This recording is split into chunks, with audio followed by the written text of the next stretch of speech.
Hi friends, வணக்கம். இந்த வீடியோவில் நம்ம பார்க்க போகிறது என்னென்னா, நல்ல சத்து மிக்க நம்ம வெயிட் லாஸ்க்கு யூஸ்ஃபுல்லாக இருக்கக்கூடிய வரகரிசி வச்சு சாம்பார் சாதம் எப்படி செய்யலான்னு பார்க்க போகிறோம். அதுக்கு தேவையான பொருட்களை நான் ஒவ்வொரு போர்ஷனாக சொல்கிறேன். அப்போ தான் உங்களுக்கு கரெக்டாக இதாகும். இல்லாட்டா நான் மொத்தமாக சொன்னேன்னா உங்களுக்கு கன்ஃபியூஸ் ஆயிரும். அதனால ஃபர்ஸ்ட்டு நம்ம வறுத்து திரிக்கிறதுக்குள்ள பொருட்களை ஃபர்ஸ்ட் பார்த்துடலாம். அது நான் இந்த பிளேட்டில் எடுத்து வச்சுருக்கேன். இது ஒரு சின்ன இந்த விரல் நீளத்தில் ஒரு பாதி அளவுக்கு பட்டை எடுத்து வச்சிருக்கேன். ஒரு 4-5 கிராம்பு எடுத்து வச்சிருக்கேன். அப்புறம் ஒரு டீஸ்பூன் அளவுக்கு மல்லி, 1 டீஸ்பூன் அளவுக்கு மல்லி, 1/2 டீஸ்பூன் அளவுக்கு ஜீரகம், அப்புறம் 1/4 டீஸ்பூன் அளவுக்கு வெந்தயம், 1/2 டீஸ்பூன் அளவுக்கு மிளகு, ஒரு டீஸ்பூன் அளவுக்கு கடலைப்பருப்பு, அப்புறம் அதே அளவு 1 டீஸ்பூன் அளவுக்கு உளுந்து.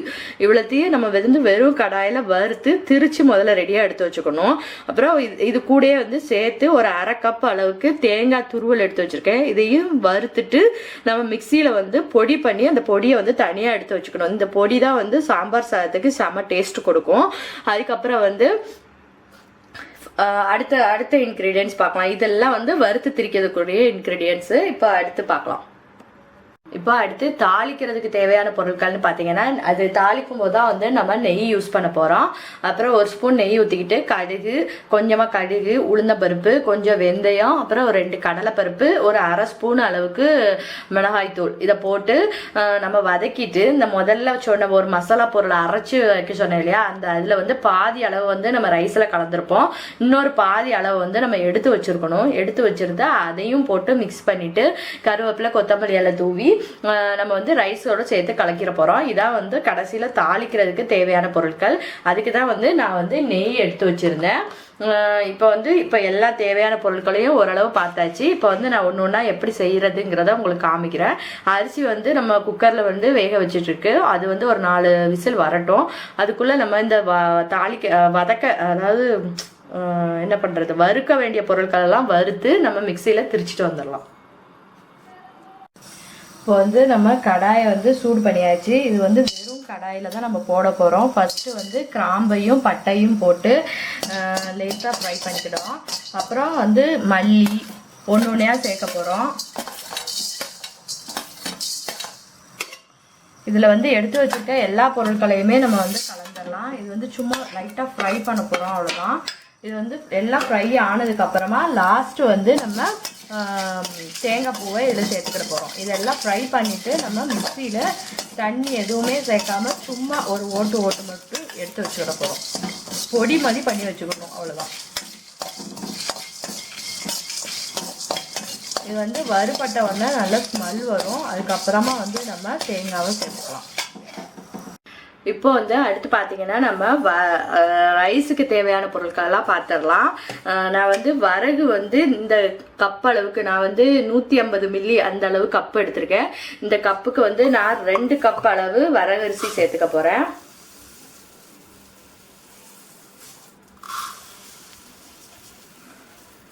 இதுக்கு 2 கப் அளவு நான் வரகரிசி சேர்த்துருக்கேன். அப்போ இதே கப்புக்கு 1 கப் அளவுக்கு நம்ம துவரம் பருப்பு சேர்த்துக்கிட போகிறோம்.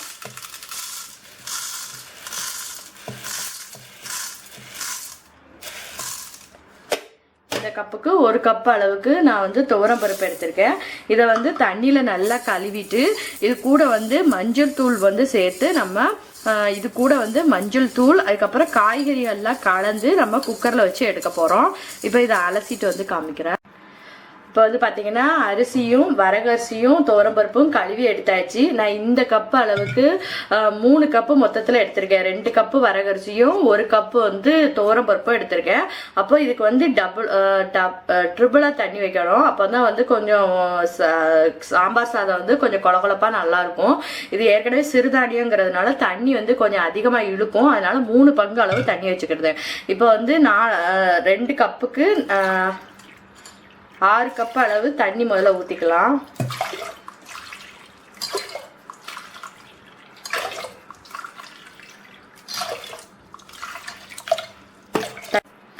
இப்போ 6 கப் அளவு தண்ணி வச்சாச்சு. இப்போ பருப்புக்கு ஒரு 1.5 கப் அளவுக்கு தண்ணி வச்சிடலாம்.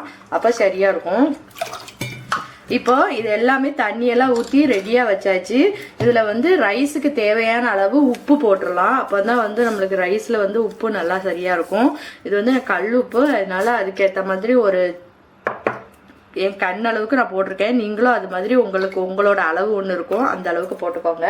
அதுக்கப்புறம் வந்து கொஞ்சமாக மஞ்சத்தூள் சேர்த்துக்கலாம். இப்போ இதை வந்து நம்ம குக்கரில் வந்து வேக வைக்க போகிறோம், அதனால் இதில் போட வேண்டிய பொருட்கள் எல்லாம் போட்டுடலாம். மஞ்சத்தூள் போட்டாச்சு.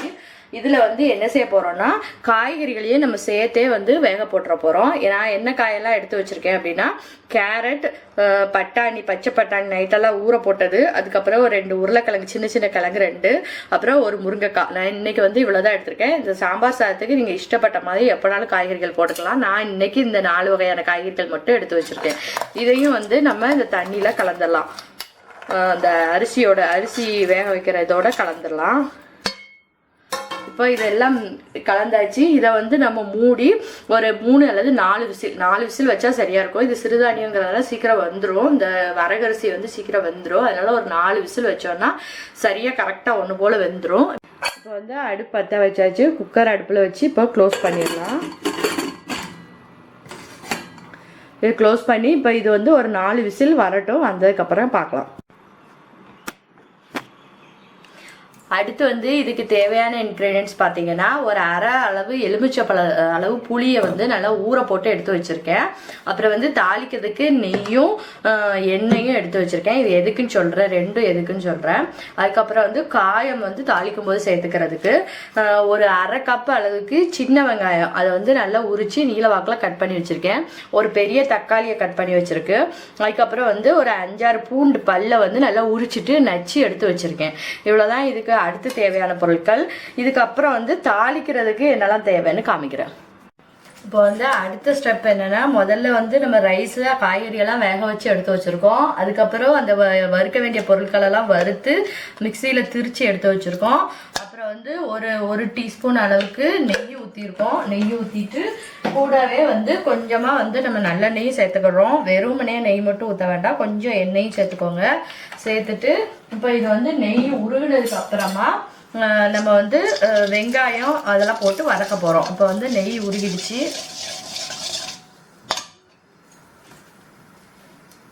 இதில் வந்து ஃபஸ்ட்டு வந்து நம்ம பூண்டை வந்து நெச்சு வச்சுருக்கோம் இல்லையா, அந்த பூண்டை வந்து இதில் போட்டுருங்க. போட்டு இது வந்து கொஞ்சம் ஸ்மெல் வரணும். அப்படியே லைட்டாக வந்து பொரிஞ்சதுக்கு அப்புறமா இதில் வெங்காயத்தை உள்ள தட்டிடுங்க. சூப்பராக பூண்டு ஸ்மெல் வந்து நல்லா செம்மையாக வருது. இது வந்து நல்லா வெங்காயம் வந்து கொஞ்சம் வதங்கணும். ஏன்னா இப்போ இதுதான் வந்து ஃபைனல் ஸ்டேஜ். இதுக்கப்புறம் வெறும் தாளிச்சு ஊற்றுற வேலை மட்டும்தான் இருக்குது. அதனால இந்த வெங்காயத்தை வந்து இந்த நெய்யிலையே வந்து நல்லா வதக்கிடுங்க. கலர் வந்து கொஞ்சம் ப்ரௌன் கலரில் சேஞ்ச் ஆகணும், அந்த அளவுக்கு வதக்கிடுங்க. இது வந்து கொஞ்சம் வதங்கட்டும். இப்போ பார்த்தீங்கன்னா வெங்காயம் நல்லா வதங்கிடுச்சு. இந்த ஸ்டேஜில் நம்ம தக்காளியை ஒன்றா கலந்துடலாம். தக்காளி வந்து கொஞ்சம் வேகட்டும். இதுக்கு வந்து நம்ம கொஞ்சமாக வந்து உப்பு சேர்த்துக்கலாம்.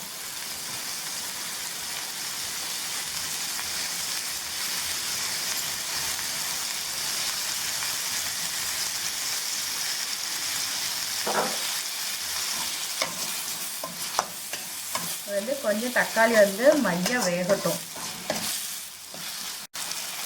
இப்போ இதில் வந்து நான் கொஞ்சமாக வந்து மஞ்சத்தூளும் சேர்த்துருக்கேன். மஞ்சத்தூள் சேர்த்து நல்லா தக்காளி வந்து வெந்துடுச்சு. இப்போ வந்து இதில் நம்ம வந்து அரைச்சி வச்சுருக்கிற பொடி இருக்கு இல்லையா, அதில் வந்து ஒரு பாதி அளவு போட்டுக்கணும். ஃபஸ்ட்டு வறுத்து திரிச்சு தேங்காய் எல்லாம் சேர்த்து திரிச்சு வச்ச பொடி இதில் வந்து ஒரு பாதி அளவை இப்போ சேர்த்துக்கலாம். மீதியை வந்து லாஸ்ட்டு சேர்த்துக்க போகிறோம். இதில் வந்து நம்ம 3 பச்சை மிளகா வத்தல் வந்து 3 தான் போட்டிருக்கோம். பருப்பு சாதங்கிறதுனால சில சமயம் வந்து காரம் வந்து கம்மியாக இருக்கலாம். அதனால இந்த கலவையோடு சேர்த்து ஒரு அரை டீஸ்பூன் அளவுக்கு மிளகாய் தூள் சேர்த்துக்கலாம். அது உங்களோட காரத்துக்கு ஏற்ற மாதிரி பார்த்துக்கோங்க.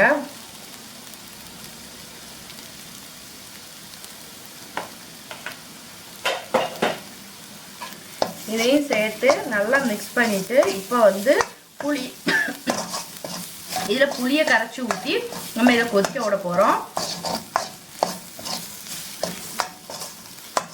இதில் புளியை ஊற்றிடலாம்.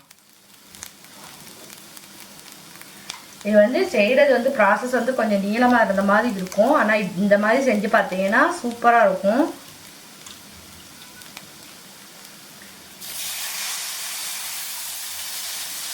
இது வந்து புளி ஊற்றியாச்சு. இது வந்து கொஞ்சம் இந்த கலவை வந்து கொஞ்சம் கொதிக்கட்டும். கொதிச்சதுக்கப்புறமா இதை வந்து ரைஸில் எடுத்து கொட்டிட போகிறோம். அவ்வளோதான். இது வந்து ரொம்ப கொதிக்கணும்னு அவசியம் இல்லை. இந்த புளி ஊற்றுனதுனால ஒரு 5 நிமிஷம் கொதிக்கட்டும். இது வந்து பிடிச்சிரும்னு தோணுச்சுன்னா கொஞ்சமாக வந்து நீங்கள் தண்ணி ஊற்றிக்கலாம்.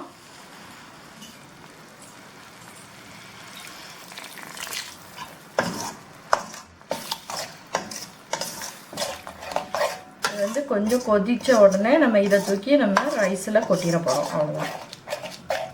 கொஞ்சம் கொதிக்கட்டும். இப்போ பார்த்தீங்கன்னா ஒரு 5 நிமிஷம் ஆயிடுச்சு. நம்ம ஊற்றுற தண்ணியும் வந்து ஓரளவுக்கு வத்திடுச்சு. இந்த கலவையை தூக்கி நம்ம குக்கரில் வந்து அரிசி பருப்பு காய்கறிலாம் வேக வச்சுருக்க கலவையில் தூக்கி இதை கொட்டி கிளறணும். கிளறிட்டு அதுக்கப்புறமா தாளித்து கொட்டணும்.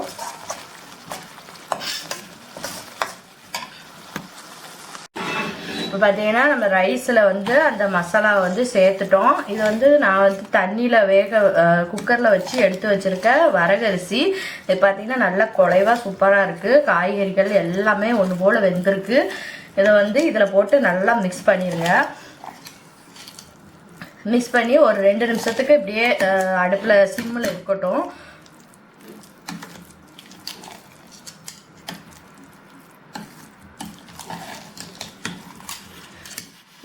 இது வரகரிசிங்கிறதுனால இப்போ வந்து நீங்கள் சாப்பிட்றதுக்கு கொஞ்சம் நேரம் ஆனாலோ அல்லது மிச்சம் இருந்துச்சுனாலோ நைட்டு சாப்பிடும்போது அப்போ வந்து நல்லா கரெக்டாக இருக்கும். இந்த மாதிரி கொலகொலப்பாக பண்ணால் தான் வந்து சாம்பார் சாதம் வந்து நல்லா டேஸ்ட்டாக இருக்கும். நீங்கள் பண்ணும்போதே கட்டியாக பண்ணிட்டீங்கன்னா அப்புறம் வந்து ரொம்ப இறுகிரும். சாம்பார் சாதம்னா இது மாதிரி கொஞ்சம் கொலகொலப்பாக இருந்தால் தான் நல்லாயிருக்கும். இது வந்து இப்படியே ஒரு 5 நிமிஷம் இருக்கட்டும். இப்போ வந்து ஒரு 5 நிமிஷம் ஆயிடுச்சு. இப்போ இதை இறக்கிட்டு நம்ம அடுத்து தாளித்து கொட்ட வேண்டியதை பார்க்கலாம். இது சாம்பார் சாதத்துக்கு எப்போவுமே நெய்யில் தாளித்து ஊற்றினா தான் நல்ல வாசனையாக இருக்கும். அதனால ஒரு அரை டேபிள் ஸ்பூன் அளவுக்கு நான் நெய் ஊற்றியிருக்கேன். இது சூடான உடனே நம்ம கடுகு உளுந்த பருப்புலாம் போட்டு தாளிக்க போகிறோம்.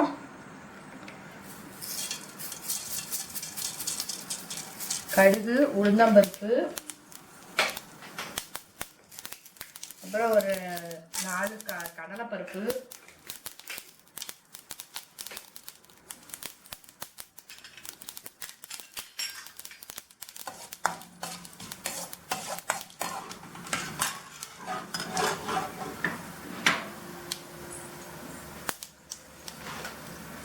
அப்புறம் ஒரு 2 வெந்தயம். அது வந்து லேசாக சூடாகட்டும்.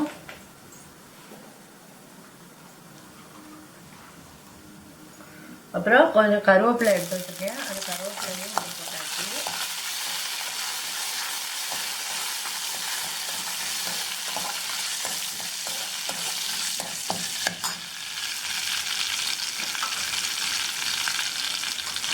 நான் வந்து ரொம்ப கறியிடக்கூடாதுன்னு ஸ்டவ்வை ஆஃப் பண்ணி வச்சுருந்தேன். இப்போ திருப்பி ஆன் பண்ணியாச்சு. இதெல்லாம் போட்டதுக்கப்புறமா லாஸ்ட்டு வந்து நம்ம மிச்சம் எடுத்து வச்சுருக்க அந்த வறுத்து அரைச்ச மசாலா பொடி அதையும் சேர்த்துடணும். இந்த சாம்பார் சாதத்துக்கே வந்து இந்த லாஸ்ட்டு போடுற இந்த மசாலா தான் அதோட டேஸ்ட்டே வந்து ரொம்ப கூட காமிக்கும் நம்மளுக்கு. அதனால இதை வந்து லாஸ்ட்டு போடுறோம். அப்புறம் உங்களுக்கு கொத்தமல்லி இலை இருந்துச்சுன்னா மேலே தூவி இதை வந்து இப்போ ரைஸில் நம்ம சேர்த்துடலாம். இதை வந்து ரொம்ப வேக விடணும் வறுக்கணும் அப்படிலாம் அவசியம் இல்லை. ஏன்னா ஏற்கனவே நம்ம வறுத்து தான் திரிச்சு வச்சுருக்கோம். இதை வந்து நம்ம ரைஸில் போட்டு கிளறி விட்டுற வேண்டியதான். கொத்தமல்லி இலை இருந்துச்சுன்னா நீங்கள் போட்டுக்கோங்க. ஏன்டா இன்னைக்கு இல்லை, அதனால நான் போடல. இப்போ பார்த்தீங்கன்னா நான் தாளித்து வச்சுருக்கதை இப்போ ரைஸில் கொட்டிடுறேன்.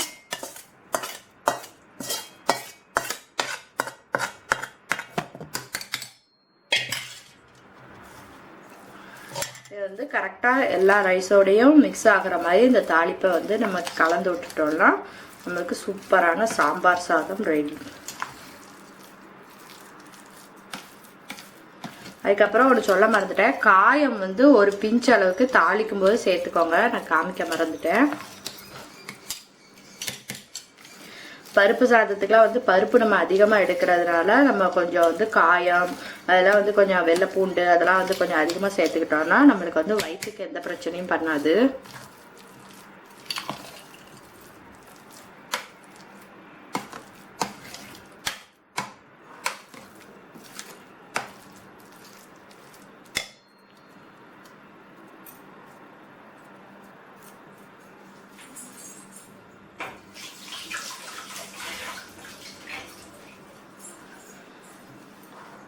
பார்த்தீங்கன்னா சுட சுட சூப்பரான சாம்பார் சாதம், வரகரிசியில சத்துள்ள சாம்பார் சாதம் வந்து நம்ம ரெடி பண்ணியாச்சு. டயட்ல இருக்கிறவங்களும் இந்த சாதத்தை வந்து அழகா சாப்பிடலாம். இது வந்து எந்த பிரச்சனையும் கிடையாது. நெய் வந்து நீங்க வந்து டயட்ல இருக்கிறவங்களா இருந்தா நெய் வந்து கொஞ்சம் அளவா சேர்த்துக்கோங்க. நெய்னால ஒன்றும் பிரச்சனை இல்லைன்னு சொல்றாங்க, அதனால நான் வந்து நெய்யிலே பண்ணிட்டேன். உங்களுக்கு வந்து நெய் வந்து ப்ராப்ளமா இருக்கும்னு தோணுச்சுன்னா கொஞ்சம் கம்மி பண்ணிக்கோங்க, அவ்வளோதான். இது வந்து நீங்களும் உங்கள் வீட்டில் இது மாதிரி ட்ரை பண்ணி பார்த்துட்டு எனக்கு கமெண்ட்ல சொல்லுங்கள். உங்களுக்கு பிடிச்சிருந்துச்சுன்னா லைக், கமெண்ட், ஷேர் பண்ணுங்கள், சப்ஸ்கிரைப் பண்ணுங்கள். தேங்க்யூ.